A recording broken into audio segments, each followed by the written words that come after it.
জঙ্গলে এসে হাতির পিঠে না চাপলে হয়? আমরা ভাবিনি যে নামদাফাতে এসে একটা হাতির পিঠে চড়ার চান্স হয়ে যাবে। এবং হাতি যাওয়ার রাস্তা তো সবসময় একটা অপ্রচলিত রাস্তা হয়, জঙ্গল ফঙ্গলের মধ্যে দিয়ে গাছপালা কাটতে কাটতে। তো এটা আমাদের ওই বাংলোর পেছন দিক দিয়ে বেরিয়ে নদীর ধারের মানে নদী রিভার বেড ক্রস করে ওই পারে গিয়ে তারপরে ঘুরে আসবো। ওই ঘন্টা দেড়েক একটা ট্রিপ হবে। এই হাতিটার নাম হচ্ছে লক্ষ্মী। হ্যাঁ, এই হাতিটাকে ওই গাইডটাকে যে ব্ল্যাক প্যান্থারটা অ্যাটাক করেছিল এর সুরে কামড়ে দিয়েছিল, সেই জন্য কালো কিছু দেখলে এই হাতিটাকে দৌড়াদৌড়ি শুরু করে দেয়। এমনকি কালো কুকুর দেখলেও নাকি হাতিটা পালিয়ে যায়, মানে ওর জাতঙ্ক রয়ে গেছে। ওর সুরে একটা ক্ষত আছে প্যান্থারের। স্রোতটা অনেক বেশি, মানে আওয়াজটা খুব আসছে, আওয়াজ নদীর। দিহিং রিভার পেছন দিকে একদম ক্যামেরাতে তো আসছে না, কিন্তু ওই স্নো ক্যাপড মাউন্টেন দেখা যাচ্ছে, মানে বরফের পাহাড়।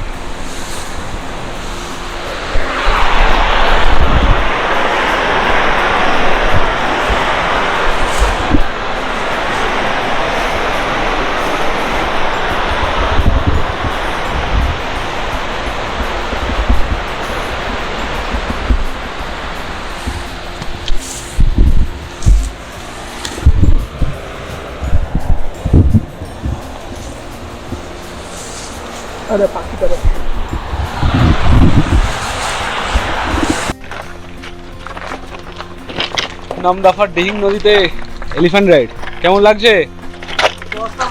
থ্যাংক ইউ, ট্রিপটা করার জন্য থ্যাংক ইউ।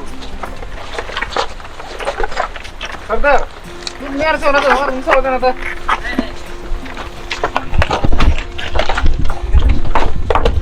প্রচন্ড রোদ্দুর।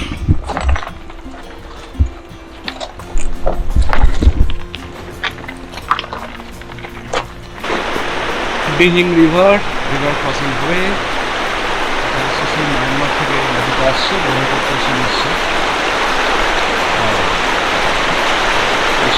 জলপুরি বাংলো প্রোটেক্টর দেখা যাচ্ছে।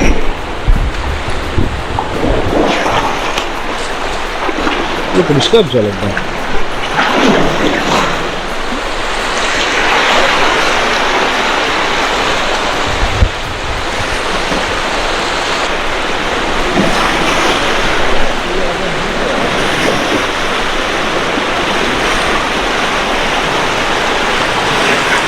সাইডে ভালো স্রোত আছে।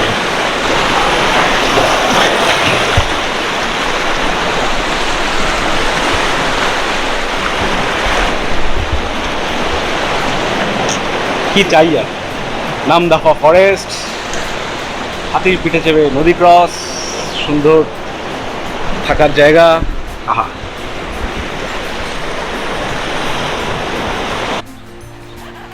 বাটারফ্লাইয়ের একদম স্বর্গরাজ্য।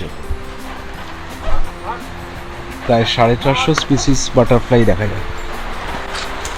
এই জন্য এখানে বাটারফ্লাই মিট হয়।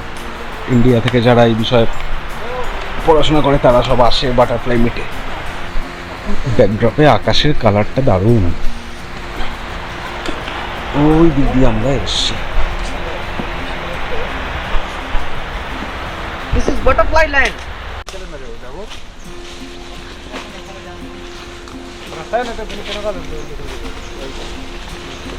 খাওয়া দাওয়ার পরে মানে লাঞ্চ হয়ে গেছে, লাঞ্চের পরে আমরা গাইডকে নিয়ে একটু জঙ্গলে ঘুরতে যাচ্ছি। মানে হাতি করে যেখানটা গেছিলাম ওই নদী ক্রস করে আরও ভেতরে ঢুকবো। এখন বাজে হচ্ছে 3:10-15। তো ঘন্টা দুয়েক ঘুরি, এখানে তো 4:30-5টার মধ্যে সন্ধে হয়ে যাবে। তো সবাই টর্চ মানে আলো ফালো যার কাছে যা ছিল, হেড টর্চ, এমনি টর্চ ইত্যাদি নেওয়া হয়েছে, গাইডকে নেওয়া হয়েছে, জল টল সব নেওয়া হয়েছে। এবারে আমরা জঙ্গল ঘুরতে যাব।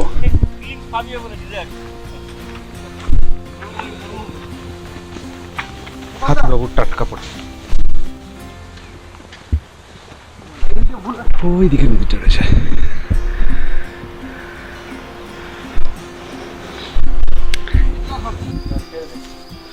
একটা সিঁড়ি পেলাম, এই হচ্ছে আমাদের গাইড বাবু। সিঁড়িটার উপর উঠতে হবে।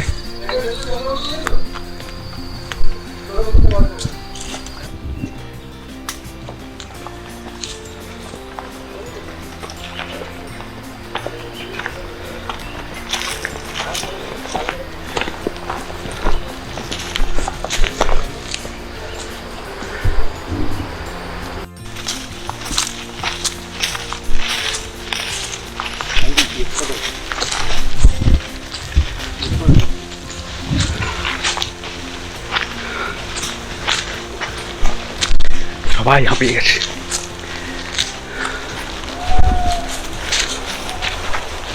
জীবনের ডাক শুনতে পাচ্ছি।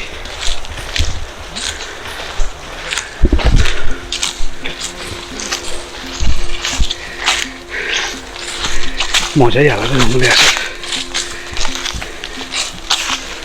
এই যে সমুদ্র দেখা যায় না, এই অ্যাডভেঞ্চার, এই পোকামাকড়।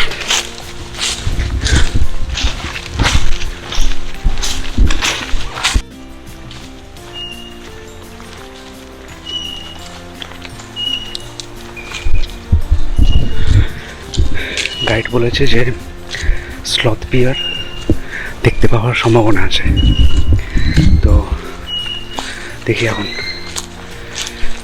প্রচুর পাখির আওয়াজ শোনা যাচ্ছে।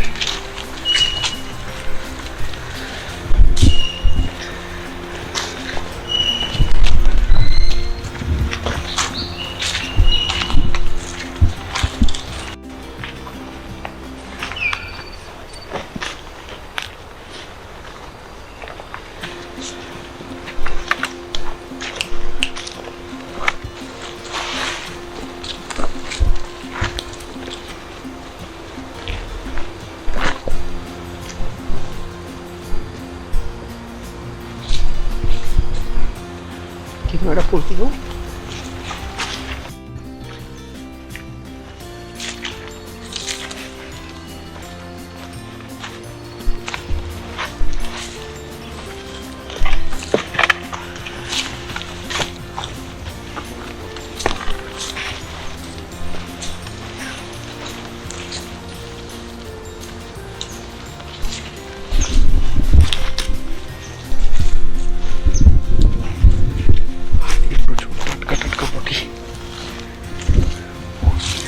গাছের পাতাগুলো পুরো সবুজ, মানে মনে হচ্ছে যেন বৃষ্টি হয়ে গেছে একদিন আগে।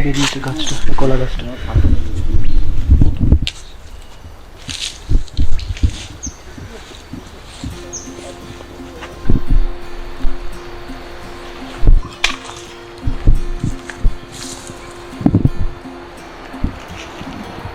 কিছু না দেখা যাচ্ছে না একদম, রেকর্ডিং করেও লাভ নেই। ওই আমার টর্চে আলোয় না, পুরো অন্ধকার। জঙ্গল ঘোরা শেষ, এবারে বাংলো উঠে যাচ্ছি।